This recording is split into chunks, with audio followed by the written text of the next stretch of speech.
নমস্কাৰ সবেদসকল আপোনালোক সকলোকে ডিকে জাম নামৰ এই ইউটিউব চেনেলটোৰ এটা গুৰুত্বপূৰ্ণ ভিডিঅ'লৈ স্বাগতম জনাইছো সবেদসকল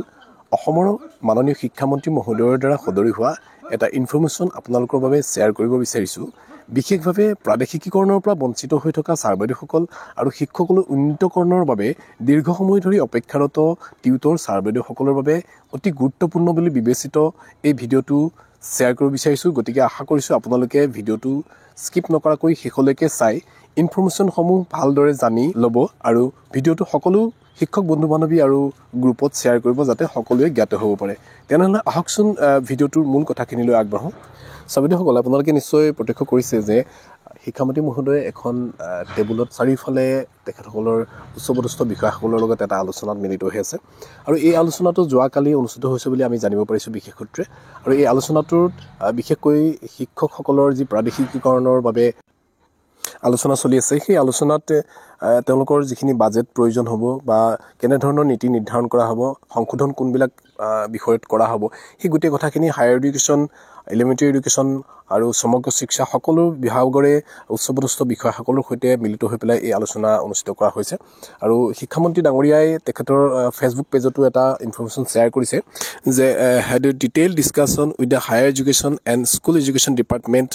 legacy issues related to provincialization of educational institutions. The departmental perspectives will soon be presented to the cabinet subcommittee. গতিকে শিক্ষামন্ত্ৰী মহোদয়ে ইয়াতে ডিটেইলছকৈ জনাইছে যে তেওঁলোকে ডিছকাশ্যনৰ যিখিনি কথা আছে এই কথাখিনি প্ৰভিঞ্চিয়েলাইজেশ্যন সম্পৰ্কীয় প্ৰাদেশিকীকৰণৰ সম্পৰ্কত সেইখিনি কেবিনেট ছাব কমিটিত তেখেতসকলে বিশেষকৈ ডিটেইলভাৱে তেওঁলোকে ছাবমিট কৰিব আৰু ছাবমিট কৰাৰ পিছতে হয়তো আগন্তুক বাজেট অধিৱেশনতে ডিটেইল ডিছকাশ্যন হোৱাৰ পিছত আমাৰ বহুত দিন ধৰি বঞ্চিত হৈ থকা আমাৰ দুৰ্ভগীয়া যিসকল ড্ৰপ আউট শিক্ষক আছিলে বা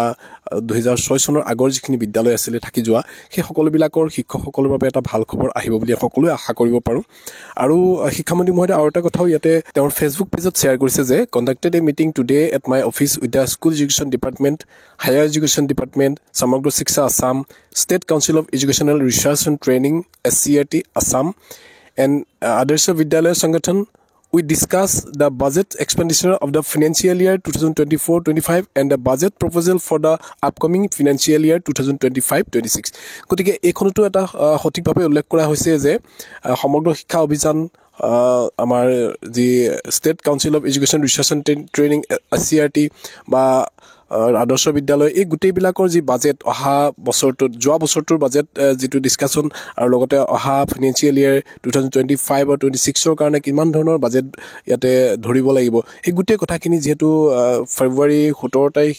মানৰ পৰা হয়তো বাজেট অধিৱেশন আৰম্ভ হ'ব গতিকে এই বাজেট অধিৱেশনত তেওঁলোকে ডিটেইল ডিছকাছ কৰিবৰ বাবে এই কথাখিনি তেওঁলোকে আগতীয়াকৈ আলোচনা কৰিছে আৰু এইটো প্ৰত্যেক বছৰে এনেধৰণে আলোচনা কৰা হয় গতিকে বিশেষকৈ যিসকল ছাৰবাদে অপেক্ষা কৰি আছে প্ৰভিঞ্চিয়েলাইজেশ্যনৰ কাৰণে হওক বা টিউটৰ আপগ্ৰেডেশ্যনৰ কাৰণে হওক বা টিউটৰ চেলাৰী বৃদ্ধিৰ কাৰণে হওক এই গোটেই যি সমস্যা জড়িত শিক্ষা বিভাগৰ যিসকল বঞ্চিত শিক্ষক আছে যিসকলে চাফাৰ কৰি আছে যিসকলে নেকি দৰমহা পোৱা শিক্ষকসকলৰ সমানেই কাম কৰি আছে কিন্তু তেওঁলোকৰ উপযুক্ত পাৰিশ্ৰমিক পোৱা নাই এই সকলো পৰ্যায়ৰ শিক্ষকসকল প্ৰকৃতাৰ্থতেই বহুত ভোগ কৰি আছে আৰু এই ক্ষেত্ৰত কিন্তু মই এটা পৰামৰ্শ সকলোকে জনাব বিচাৰোঁ যে কেবিনেট ছাব কমিটিয়ে কিবা এটা সিদ্ধান্ত ফাইনেল কৰাৰ আগতে কিন্তু আমাৰ যিসকল শিক্ষক সংগঠন আছে সংগঠনৰ বিষয়ববীয়া আছে তেখেতসকলৰ যোগেদি আমাৰ কেবিনেট ছাব কমিটিয়ে কেনেধৰণৰ ডিচিশ্যন ল'বলৈ আগবাঢ়ি গৈছে কাৰণ কিবা এটা ডিচিশ্যন লোৱাৰ পিছত চেঞ্জ কৰাটো সম্ভৱ নহয় গতিকে ডিচিশ্যন লোৱাৰ আগতে আমাৰ শিক্ষক সংগঠনৰ যোগেদি আমাৰ সমূহ শিক্ষক একগোট হৈ এই বিষয়বিলাকৰ এটা চৰ্চা কৰি তেওঁলোকক এটা সঠিক পথ দেখাবলৈ বা আচলতে আমাৰ ৰিকুৱাৰমেণ্ট কি আমাৰ শিক্ষক বন্ধুসকলৰ বা শিক্ষকসকলৰ কি ধৰণৰ সমস্যা পৰিছে কি ধৰণৰ সমস্যা সমাধান কৰিলে বঞ্চিত শিক্ষক উপকৃত হ'ব পাৰিব সেই ধৰণৰ এটা ডিচিশ্যন মেকিং কৰিবৰ কাৰণে আমাৰ কেবিনেট ছাব কমিটিক কিছু পৰামৰ্শ দিবৰ বাবে আঙুলিয়াই দিবৰ বাবে কিন্তু আমাৰ শিক্ষক সংগঠনবিলাকে তেওঁলোকক লগ কৰাটো অতি জৰুৰী গতিকে মই ভাবোঁ আমাৰ শিক্ষক সংগঠনৰ যিসকল বিষয়ববীয়া আছে বা শিক্ষকসকলে যিসকলে চাই আছে আপোনালোকে ভিডিঅ'টো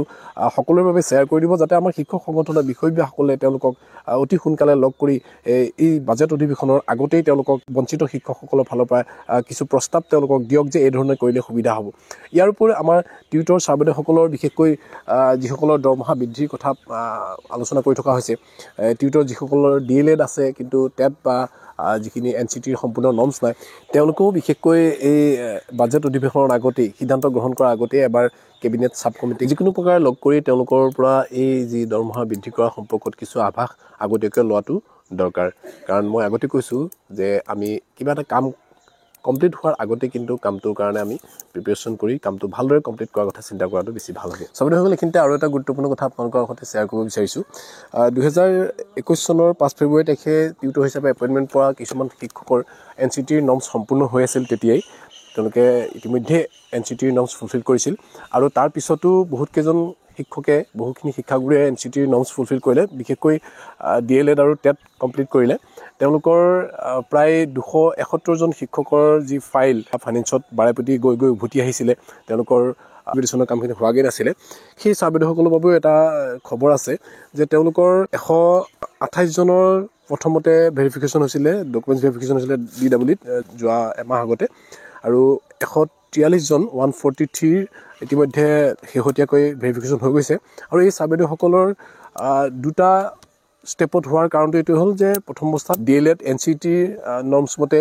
যি নিউজৰ পৰা হোৱাটো কিছু অসুবিধা আছিলে পিছত হাইকোৰ্টৰ ভাৰ্ডিক্টৰ ভিত্তিত তেওঁলোকক ভেৰিফিকেশ্যন মাতিলে আৰু ইতিমধ্যে দুইটা ফাইল একগোট হোৱাৰ পক্ষত গৈ আছে কিন্তু তাৰ আগতেই 128ৰ যিটো ফাইল আছিলে সেই ফাইলটোৰ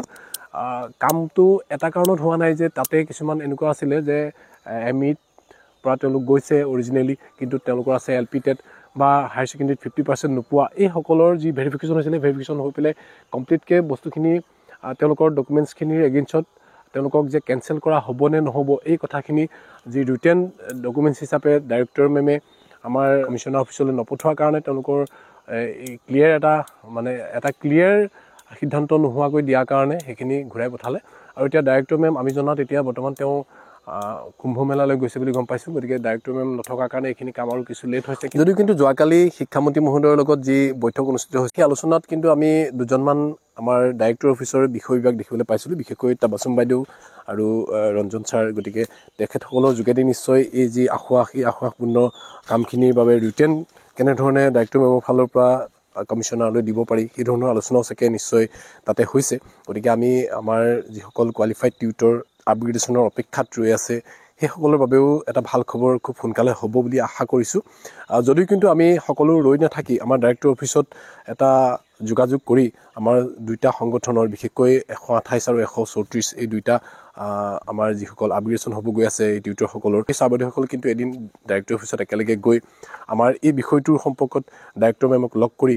সোনকালে সমাধানৰ কাৰণে কিন্তু এটা অকণমান কথা পতাটো ভাল হ'ব বুলি মই ভাবিছোঁ গতিকে এই কথাখিনি আপোনালোকৰ আগত শ্বেয়াৰ কৰিলোঁ আৰু যিহেতু DK Sub চেনেলৰ যোগেদি মই এডুকেশ্যনেল ইনফৰমেশ্যনখিনি যিমানখিনি পাৰোঁ দিবলৈ চেষ্টা কৰোঁ সঠিক তথ্যৰ ভিত্তিত আজি বহুত কেইদিন কিন্তু এনেধৰণৰ ভিডিঅ'বিলাক মই শ্বেয়াৰ কৰিব পৰা নাই কিয়নো আমি কিছু চৰ্চা নকৰাকৈ ভিডিঅ'টো দি দিলে এটা ৰিফ্লেকশ্যন হ'ব পাৰে গতিকে মই আশা ৰাখিছোঁ আমাৰ ছাবস্ক্ৰাইবাৰসকল যিসকলে এই DK Sub চেনেলটো ছাবস্ক্ৰাইব কৰা নাই আপোনালোকে ছাবস্ক্ৰাইব কৰি ৰাখিব আৰু আপোনালোকৰ দিহা পৰামৰ্শ জনাবলৈ নাপাহৰিব কেনেধৰণে কৰিলে ভাল হয় বা কেনেকুৱা ধৰণৰ ইনফৰমেশ্যন আমি শ্বেয়াৰ কৰিলে সকলো ছাবস্ক্ৰাইবাৰ উপকৃত হ'ব তেনেকুৱা ধৰণৰ ইনফৰমেশ্যনবিলাক শ্বেয়াৰ কৰিবৰ কাৰণে আপোনালোকে কমেণ্ট কৰি জনাব আৰু এনেধৰণৰ শিক্ষা বিষয়ক কিবা নতুন ইনফৰমেশ্যন আপোনালোকেও যদি পায় তেতিয়াহ'লে শ্বেয়াৰ কৰিবলৈ নাপাহৰিব ইয়াতে কমেণ্টৰ যোগেদি আপোনালোকে জনাব মই যিমান পাৰোঁ আপোনালোকৰ খবৰখিনি সকলোৰে জনাকৈ শ্বেয়াৰ কৰিবলৈ চেষ্টা কৰিম যি নহওক ছাৰ বাইদেউসকল আপোনালোকক বহুত বহুত ধন্যবাদ জনাইছোঁ ভিডিঅ'টো ইমান সময় চাই থকাৰ বাবে আশা ৰাখিছোঁ আপোনালোকে ভিডিঅ'টো সকলোৰে বাবে এবাৰ শ্বেয়াৰ কৰি দিব লগতে সকলোৰে হৈ বহু আশা কৰিছোঁ আৰু অন্তঃকৰণে ভগৱানক প্ৰাৰ্থনা জনাইছোঁ যাতে ফেব্ৰুৱাৰীৰ এই অধিৱেশনেই আমাৰ সকলো বঞ্চিত ছাৰ বাইদেউৰ বাবে এটা ভাল খবৰ কঢ়িয়াই আনক পুনৰ ধন্যবাদ জয় অসম